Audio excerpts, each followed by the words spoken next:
Dans cette vidéo, je vais te partager mon expérience de la dépersonnalisation, des coups durs, des rechutes à la guérison, et je vais t'expliquer comment toi aussi tu peux t'en sortir. Tu veux retrouver ta vie d'avant, aller boire un verre avec tes potes, rencontrer l'amour de ta vie, bref, avoir une vie normale et ne plus être l'esclave de ton anxiété. Parce que oui, ta dépersonnalisation est liée à l'anxiété, et c'est ce que je vais t'expliquer dans cette vidéo. Regarde-la bien jusqu'à la fin parce qu'un gros cadeau gratuit t'attend. Bref, sans plus tarder, on commence. Je voulais juste faire un petit disclaimer avant de commencer, j'ai pas scripté tout le contenu, je voulais garder vraiment une certaine spontanéité et vous partager en toute transparence mon expérience de la dépersonnalisation, de l'anxiété généralisée et vous expliquer comment en fait vous aussi vous allez vous en sortir. Et on va commencer du coup cette vidéo, en tout cas ce podcast solo, parce qu'en fait j'ai personne avec qui discuter. Quand est-ce que ça a débuté et comment ça s'est matérialisé pour la première fois? Donc en fait la première fois j'avais 17 ans, j'en ai 26 aujourd'hui et j'étais en cours d'histoire géo, j'étais en terminale et d'un coup j'ai ressenti les premiers symptômes d'une crise d'angoisse, les mains moites et la tachycardie, c'était surtout ça à l'époque et je me demandais en fait ce qui se passait parce que j'avais tout simplement la pression de crever. Je pense que tous ceux qui regardent cette vidéo ont ressenti ce sentiment, cette impression de mort imminente. Et au lieu de fuir, de demander d'aller aux toilettes ou de sortir de la salle, j'ai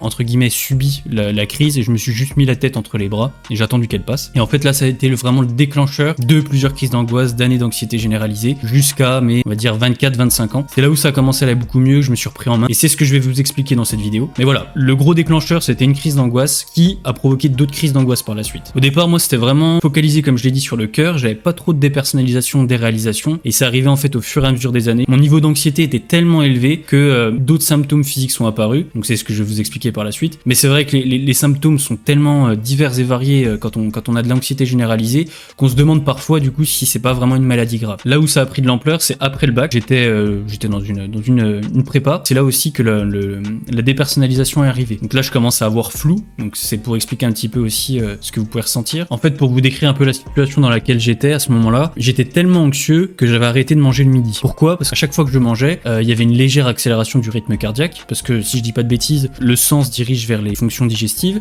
ce qui augmente légèrement la fréquence cardiaque. Sauf qu'à ce moment-là, étant donné que j'étais extrêmement anxieux, la moindre accélération de mon rythme cardiaque me provoquait une crise d'angoisse. J'avais l'impression que j'allais faire une crise cardiaque et je me focalisais là-dessus, ce qui déclenchait justement des attaques de panique. Donc à ce moment-là, j'ai arrêté de manger le midi, donc je mangeais pas le matin, pas le midi, je mangeais que le soir. Donc j'ai perdu, je crois, 5 kilos, quelque chose comme ça. Et même un jour, quand je suis allé voir un pote, sa mère m'a dit mais t'as super maigri, qu'est-ce qui se passe? Je disais non mais c'est rien, je faisais genre de rien. Et je pense qu'aussi beaucoup d'entre vous s'identifient à ça, dans le sens où moi j'ai toujours réussi à très très bien cacher mon anxiété. Et je pense que c'est quelque chose de récurrent quand on a de l'anxiété, c'est qu'on arrive à vivre avec, entre guillemets, souvent on le subit, mais on arrive à dissimuler tous ces symptômes, etc. Comme je vous l'expliquais, moi je tapais des crises silencieuses. Donc là vraiment quand j'avais 18 ans à peu près, c'était vraiment le pic de mon anxiété, on va dire, jusqu'à ma guérison.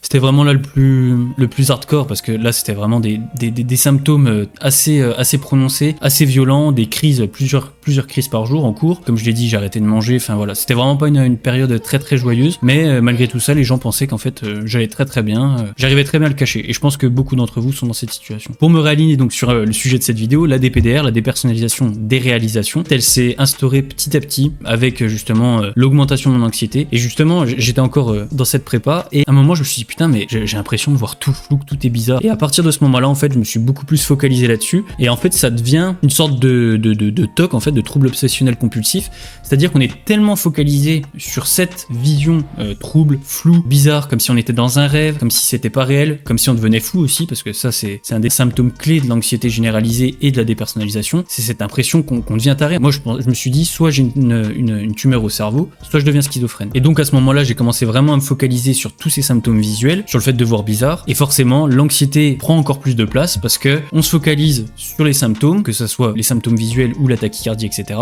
Et plus on se focalise là-dessus, plus on est anxieux, et plus on est anxieux, plus ces symptômes sont puissants. À ça s'est ajouté donc d'autres symptômes, par exemple la déglutition difficile, j'en chiais vraiment à manger. Vraiment les aliments avaient du mal à passer, ça me faisait des boules dans la bouche, et j'esquivais plein d'aliments. Par exemple la viande rouge, j'ai arrêté d'en manger. Pour moi c'était trop élastique, trop dur à mâcher, et à chaque fois j'avais vraiment le sentiment que j'allais m'étouffer. Et c'était ça avec toutes sortes de nourriture au départ. Bon ensuite cette année s'est écoulée, j'ai fait d'autres choses, bref, et je me suis mis en couple, en fait j'ai rencontré quelqu'un, et cette rencontre, donc ça a duré 5 ans, cette rencontre m'a vraiment changé dans le sens où j'ai bien plus pris confiance en moi, l'anxiété avait diminué, j'avais toujours des crises de tachycardie, etc. Mais c'était beaucoup moins puissant, j'avais moins de symptômes d'anxiété comme la dépersonnalisation, la déréalisation, mais il y avait quand même un fond d'anxiété qui restait là. Là où mon anxiété en fait se manifestait le plus à ce moment-là, donc là j'avais à peu près 19 ans à peu près, c'était surtout les lendemains de soirée. Donc ça c'est, je pense, pense que beaucoup d'entre vous vont s'identifier à ça. À chaque fois qu'il y a une soirée, tout se passe très bien. Tu picoles, t'es content, t'es sociable, tu fais des vannes, tout se passe très bien, t'es plus tactile, t'es plus joyeux, tu rigoles bien avec les gens, etc. Sauf que le lendemain, tu te reprends la redescente en fait, et tu te sens 10 fois plus mal que d'ordinaire. Ça c'est un terme, si vous le saviez pas, ça s'appelle le anxiety. Donc anxiety en anglais, ça veut dire anxiété de lendemain de soirée. Dans le lendemain de soirée, souvent tu te sens très mal, c'est un peu l'explication générale, tu te sens très mal, et le fait que tu te sentes mal, tu te refocalises encore plus sur tes symptômes physiques, étant donné que de base, tu as peut-être un fond d'anxiété ou tu es quelqu'un d'anxieux au quotidien, et en te focalisant là-dessus, eh ben, tu tapes des crises d'angoisse. Et moi je me souviens, les lendemains de soirée, c'était affreux. Sans manger, j'avais du mal à déglutir, j'essayais de déglutir ma salive, et ça se bloquait. Et j'étais là, j'avais l'impression que j'allais avaler ma langue. Et il y avait ça, il y avait bien sûr la tachycardie. Bref, les années passent, mon anxiété se stabilise, il y a des hauts, des bas, mais vraiment c'est pas l'époque où mon anxiété est à son paroxysme, je vais beaucoup mieux, sauf que ma copine de l'époque finit par me larguer, et là c'est vraiment la descente entre guillemets aux enfers. Mon anxiété revient pleine balle, là je perds toute confiance en moi, j'ai beaucoup de mal à sortir, je fais des crises d'angoisse à chaque fois que je vais dehors, j'ai plus envie de voir personne en fait, je sors plus, je reste tout seul, je vois mon frère parce que je vis en colocation avec mon frère à ce moment-là, vu que je retourne vivre avec lui après m'être fait larguer, mais vraiment là je vais vraiment pas bien. Forcément, il y a le deuil de la relation qui est énorme, et c'est comme si c'était un retour en arrière en fait aux sombres époques, on va dire, là où vraiment mon anxiété était extrêmement élevée. Là, je suis vraiment au bout du rouleau en fait, et tous mes symptômes reviennent vraiment à la charge. Donc là, la dépersonnalisation des réalisations, elle devient quotidienne. Ça avait été déjà le cas auparavant. J'avais des épisodes de DPDR peut-être sur une semaine, quelques jours, etc. Et en fait, quand je lâchais prise et que je faisais plus attention à ça, bah forcément ça dégageait, je prêtais plus attention. Mais là, quand je me fais larguer, c'est vraiment quotidien, c'est vraiment quotidiennement. J'ai de la DPDR, je vois flou, je suis dans la maison de mon frère ou dans ma chambre.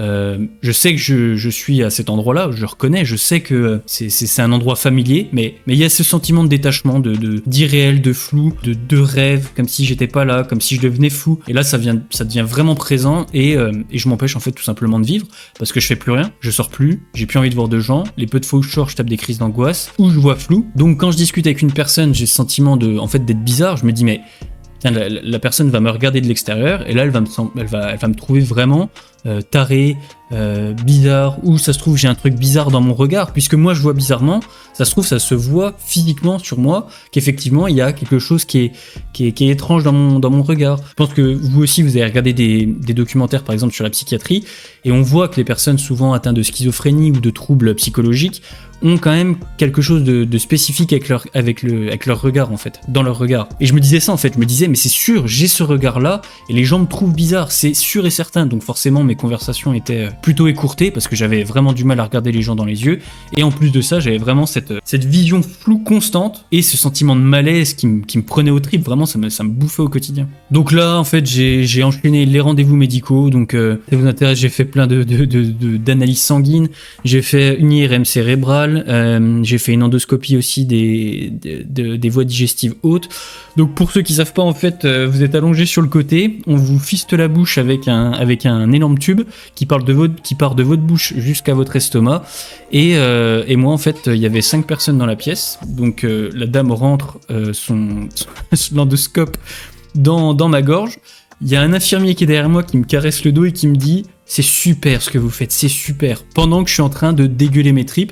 Donc je suis là, et là il y a un infirmier qui me caresse le dos et qui me dit « C'est super, vous en sortez super bien ». Donc tout ça pour dire que voilà, j'ai fait plein d'examens médicaux, parce que j'étais persuadé à ce moment-là qu'il y avait une maladie grave qui se développait en moi tout simplement, soit une tumeur, une tumeur du cerveau, de la gorge, un problème d'estomac, un ulcère, enfin bref, toutes les pensées anxiogènes qui vous ont traversé l'esprit, qui nous obsèdent en fait au quotidien. Et donc après divers examens médicaux, forcément j'en ai conclu que j'avais rien du tout, et j'ai décidé en fait d'arrêter de prendre, déjà prendre rendez-vous, et d'aller sur Google, de taper mes symptômes, d'aller sur des forums, poser des questions, etc. Parce que ça c'est une des pires choses à faire, et ça va être justement l'objet de la dernière partie de cette vidéo, où je vais vous expliquer donc comment j'en suis sorti, comment guérir de l'anxiété généralisée, de la dépersonnalisation, de la déréalisation, les choses à mettre en place, les choses à ne plus faire, et je pense sincèrement que ça peut vous aider, même si ça fait des années que vous êtes bloqué dans cet état. Donc le début de ma guérison. J'ai commencé déjà par littéralement bouffer des tonnes et des tonnes de vidéos YouTube françaises et aussi anglophones, parce qu'il y avait beaucoup de choses à explorer. Si ça vous intéresse et que vous parlez anglais, il y a la chaîne YouTube de Shan Kassan qui est très bien, la chaîne YouTube de Dr Ali Matou, Therapy in a Nutshell aussi qui est très bien. Il y a Didier Avray en français, psychologue, qui explique plutôt bien les troubles anxieux et d'autres troubles psychologiques. Moi, je suis vraiment spécialisé sur justement le trouble de l'anxiété, la dépersonnalisation, la déréalisation, parce que c'est quelque chose que j'ai vécu et que je connais. Mais après, tout le reste, tout ce qui est dépression, je pense pas avoir été en dépression, donc je peux pas forcément aborder ces sujets-là pour le moment avec vous. Mais bref, j'ai bouffé énormément de contenu et j'ai commencé à appliquer ce que j'ai appris. J'ai lu aussi beaucoup d'études scientifiques, de PDF. J'ai téléchargé des PDF de thérapie cognitivo-comportementale, des manuels de thérapie d'exposition. Bref, j'ai vraiment creusé le sujet en profondeur. Il y a aussi Jordan Peterson aussi qui explique très bien les mécanismes de l'anxiété, comment s'exposer, etc. Et là, c'est vraiment le début de la guérison. Ensuite, ce que j'ai fait, c'est que pour la première fois de ma vie, donc là, à ce moment-là, j'avais 24 ans, j'ai décidé d'aller voir un psychologue. Très sympa le psy, mais au bout de 2 séances, soit 100 € de dépensés entre guillemets dans le vent, j'ai compris qu'en fait, il allait pas en tout cas lui me sauver. Ce qu'on faisait clairement pendant une séance, c'était discuter. Et honnêtement, donner 50 balles à quelqu'un juste pour discuter, ça fait un petit peu mal. Il m'a donné aucun exercice à faire. Il n'y avait pas de thérapie d'exposition, c'est-à-dire s'exposer progressivement à ses peurs, à ses angoisses. Il y avait vraiment rien de concret, juste de la discussion. Et au bout de 2 séances, comme je l'ai dit, j'ai arrêté de le consulter parce que j'ai compris que la guérison viendrait de moi et pas d'un professionnel extérieur. Maintenant, si vous estimez que vous avez besoin d'aller voir un psy, que ça vous aide, etc., que vous avez trouvé un bon psy peut-être qui vous accompagne concrètement dans une thérapie, dans des choses à faire au quotidien, qui vous donne des exercices à faire à la maison, très bien. Mais moi, je sais que ça n'a pas été ma solution. Ce qui m'a sauvé, en fait, ça a été plusieurs choses. La première, c'était l'acceptation de la mort. Alors, je sais, ça peut paraître un peu brut, mais c'est vraiment une des clés pour s'en sortir. C'est de ne plus se focaliser sur ces symptômes, c'est-à-dire de « Oh mon Dieu, j'ai une tachycardie, est-ce que je vais faire une crise cardiaque et puis j'ai du mal à déglutir, ça se trouve j'ai une tumeur ?» Eh ben peut-être, et le truc c'est qu'il faut accepter. Si vous acceptez cette potentielle mort, en fait, vous allez totalement vous désintéresser de ça. Ce qu'il faut comprendre, en fait, c'est que 2 des plus grandes peurs de quelqu'un d'anxieux, ça se base sur ces 2 principes. Le premier, c'est la peur de la mort, et le deuxième, c'est la peur du jugement des autres. Quand vous tapez une crise d'angoisse, vraiment le fond du problème, c'est que vous avez peur, 1, de mourir, et de 2, soit de faire un malaise par exemple, ou de faire une crise cardiaque, et qu'il y ait plein de monde autour de vous, et qu'on vous regarde, et qu'on vous juge, et qu'on se moque de vous, je ne sais quoi. Mais en fait, quand on se détache de ces 2 sensations-là, donc la mort et la peur du jugement, l'anxiété diminue drastiquement. Et parce que vous acceptez que potentiellement, oui, ça peut arriver, même si on sait dans le fond que c'est faux, que personne va se moquer de nous, qu'on va vraiment peu attirer l'attention, il faut accepter ces sensations, et accepter justement cette mort. Donc par exemple, moi pour vous donner un exemple, je pouvais avoir de la dépersonnalisation en conduisant, et ben je me suis dit, bah tant pis, c'est quoi, j'ai un accident, et ben c'est pas grave, j'aurai un accident, je vais peut-être potentiellement mourir si j'ai cet accident-là, mais je vais continuer à conduire, je vais continuer à aller en cours, je vais continuer à aller me promener, je vais prendre ma voiture et ça changera rien. Si je me tape un accident, c'est dramatique, si je meurs, c'est triste, mais ça sera surtout triste pour mes proches, mais moi, je dois accepter ce sentiment de mort imminente, ce sentiment de peur qui te prend aux tripes, qui t'angoisse. Et c'est en l'acceptant que tu te détaches justement de toutes ces sensations désagréables. Je crois que j'avais 23 ans à ce moment-là, ouais c'est ça. J'avais 23 ans aussi et j'ai repris le sport. À l'époque, quand j'étais adolescent, on va dire de mon enfance jusqu'à mes 15 ans, j'étais extrêmement sportif. Je faisais beaucoup de sport, de cours d'endurance, du vélo, du rugby. Quand je me suis fait larguer, on va dire 3 mois après m'être fait larguer, j'ai décidé de me remettre au sport. Parce que là, encore une fois, j'avais perdu beaucoup de poids. J'avais perdu, je crois, 5 kilos en 3 mois, donc c'est quand même pas mal. Et je ressemblais vraiment à un cure-dent, enfin bref, le niveau de confiance en moi était totalement à zéro, et j'ai repris le sport. Le sport est une habitude que vous devez intégrer dans votre quotidien, en tout cas au moins 3 fois par semaine de manière intensive, que ça soit soulever des poids très lourds, faire du street workout, moi c'est ce que je fais, donc des exercices au poids de corps pour ceux qui connaissent pas, ou d'autres sports, peu importe, mais il faut que vous ayez une activité sportive assez intensive, parce que je vous garantis que ça fait vraiment la différence. Ensuite, ce que j'ai fait, ce que j'ai mis en place en tout cas comme habitude, c'est la marche. Le fait de marcher va réduire drastiquement votre stress. En plus de ça, vous allez aller dehors, ça va vous faire du bien, vous allez prendre le soleil, vous allez peut-être pouvoir rencontrer des gens lors de vos marches, même ne serait-ce que dire bonjour, peut-être que vous avez de l'anxiété sociale. Je peux comprendre ce que c'est parce que en tout cas j'ai vécu une forme d'anxiété sociale, même encore aujourd'hui, je suis pas le mec le plus à l'aise socialement, mais le fait de marcher va vraiment vous faire du bien, en plus de faire une sorte d'activité physique, et il y a plein de petites choses à mettre en place. Comme je vous l'ai dit, le sport, la marche, il y a aussi les douches froides. Les douches froides sont un excellent anxiolytique naturel. Si vous voulez, les premiers temps, ça a piqué du cul, on va pas se le cacher, mais au fur et à mesure, vous allez vous sentir plus détendu, vous allez voir qu'après une première douche froide, vous allez voir que votre niveau de stress est sacrément bas. Parce que la sensation qu'on a quand on sort d'une douche froide, c'est quand même... pendant, c'est de la souffrance, parce que c'est pas facile les premiers temps, mais au fur et à mesure, c'est vraiment beaucoup de bien-être. Ensuite, comme je l'ai dit, il y a l'acceptation de la mort, ça c'est obligatoire. Vous devez accepter la mort, vous devez accepter vos symptômes, ça c'est vraiment une des choses les plus importantes à comprendre. Et en fait, il faut vous dire dans votre tête, je dois faire ce qu'une personne qui n'a pas d'anxiété ferait. Et c'est vraiment en vivant normalement que votre anxiété va diminuer petit à petit, et que vous allez pouvoir faire les activités que vous appréciez sans vous focaliser sur j'arrive pas bien à respirer, ou ma respiration semble incomplète, comme si elle se bloquait, et puis mon cœur il bat vite, et je vois flou, et je vois bizarre, et je suis fou, etc. Vous devez vraiment lâcher prise et accepter le moment présent et continuer votre vie comme si vous étiez quelqu'un, entre guillemets, de normal, sans anxiété, et au fur et à mesure, vous allez en fait vous accrocher à cette identité de personne qui n'est plus anxieuse et qui fait les choses sans réfléchir, sans anticiper ou sans esquiver certaines situations ou personnes. Et bien sûr, le dernier élément, c'est l'exposition. Donc en fait, vous allez vous exposer, ce qu'on appelle la thérapie d'exposition. Vous allez vous exposer petit à petit à votre angoisse, à vos phobies, etc. pour montrer à votre cerveau qu'il n'y a pas de danger. Comme je l'ai expliqué dans un short, imaginez toute votre vie. On vous explique que votre voisin Michel est dangereux. Forcément, vous allez associer Michel avec un danger. Donc votre cerveau va dire Michel égale danger. Donc à chaque fois que vous allez voir Michel, des symptômes de votre cerveau pour vous protéger, c'est-à-dire la tachycardie, des visions floues, et ce sentiment d'angoisse, d'anxiété, de fuite ou de combat justement imminent. Ça c'est ce qu'on appelle le fight or fly mode. En fait c'est notre cerveau qui nous pousse à réagir de trois manières différentes. Fight, donc vous allez affronter la personne ou la situation. Fly, vous allez fuir la situation ou la personne.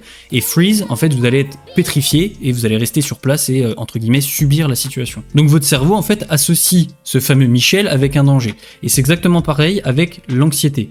Quand il y a une situation qui vous stresse, par exemple, je sais pas, la foule, par exemple, vous avez peur de la foule, vous allez associer foule avec danger. Donc forcément, quand vous allez être dans une foule, vous allez avoir tous les symptômes de l'anxiété, la tachycardie, la vision floue, la difficulté à respirer, etc. Et en fait, vous allez vous exposer progressivement à cette peur. Donc par exemple, ce que vous allez faire, si vous êtes anxieux, si vous êtes, on va dire, agoraphobe, je suis pas sûr que ce soit vraiment le terme adapté, mais vous avez peur de la foule, ce que vous allez faire dans un premier temps, c'est par exemple, regarder une photo d'une foule. Donc vous allez prendre une photo sur internet et vous allez regarder cette photo. Si votre anxiété est vraiment très faible, on va dire sur une échelle de 1 à 10, vous êtes à 2 ou 3 sur 10, vous allez pouvoir augmenter la difficulté.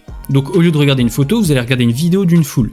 Donc vous allez regarder la vidéo, pareil, si par exemple là votre anxiété est de 6 à 7 sur 10, vous n'allez pas augmenter l'anxiété, vous allez rester sur cette étape et vous allez regarder des vidéos de foule, etc. jusqu'à ce que votre anxiété diminue à, je sais pas, 2, 3 sur 10. En tout cas, que vous vous sentez beaucoup plus à l'aise avec l'idée de visualiser une foule en vidéo. Après, par exemple, ce que vous allez faire, c'est que vous allez essayer de sortir de chez vous et d'imaginer une foule. Juste le fait d'imaginer, parce que parfois, la puissance du cerveau, c'est que juste en imaginant des choses, on arrive à provoquer des émotions. Donc ce que vous allez faire, c'est que vous allez potentiellement imaginer une foule. Et puis après, au fur et à mesure, vous allez peut-être, une fois que vous êtes à l'aise avec ça, vous allez peut-être vous déplacer et aller, je sais pas, dans un lieu où il y a peut-être 1, 2 ou 3 personnes. Et en fait, vous comprenez l'idée, c'est à chaque fois d'augmenter progressivement l'exposition et la difficulté d'exposition. Donc si je récapitule, pour pouvoir guérir de votre anxiété, vous allez devoir déjà changer vos habitudes. Donc par exemple, si vous ne faites pas de sport, mettez-vous au sport. Prenez potentiellement des douches froides le matin, ce qui peut réduire votre anxiété. Une chose que j'ai oublié de dire, c'est ne surtout pas faire ça avant un événement qui vous stresse. Par exemple, vous avez un mariage ou une soirée ce week-end, et vous savez qu'il y aura 20 ou 30 personnes. Donc ça vous stresse, parce que vous n'êtes pas à l'aise avec l'idée qu'il y ait beaucoup de gens, etc. Et vous avez peur de faire une crise d'angoisse, d'avoir de la DPDR durant cette soirée, etc. La pire chose à faire, c'est juste avant d'aller à cet événement, de faire toutes les choses inimaginables. Par exemple, moi j'ai déjà fait de faire avant un événement qui me stresse, 30 minutes de corde, prendre une douche froide et faire de la respiration. Ça, c'est la pire chose à faire, parce qu'en fait, vous allez montrer à votre cerveau qu'effectivement l'événement qui arrive représente réellement un danger et que vous faites tout le nécessaire pour affronter cet événement, donc réduire votre stress, etc. Et ça, c'est vraiment une des choses qu'il ne faut pas faire. Avant un événement qui vous stresse, ne faites surtout pas toutes ces choses qui sont censées vous réduire votre stress, etc. Parce que vous montrez à votre cerveau qu'effectivement, la situation est stressante, alors qu'en réalité, il n'y a aucun danger. Il n'y a aucun danger à aller à cette soirée. Vous n'allez pas vous faire taper, on va pas se foutre de vous, etc.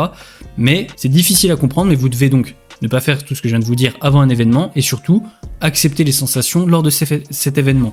Donc si vous vous sentez stressé, tant pis, vous y allez quand même.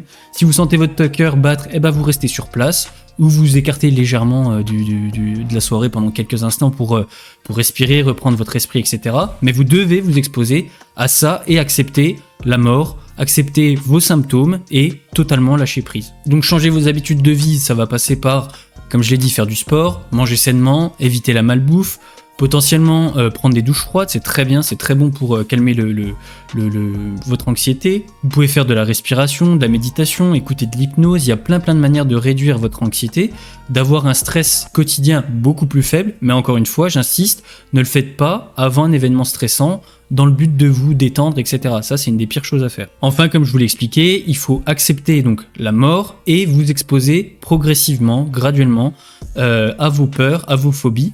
Comme je vous l'ai expliqué, donc vous pouvez reprendre le schéma que j'ai expliqué.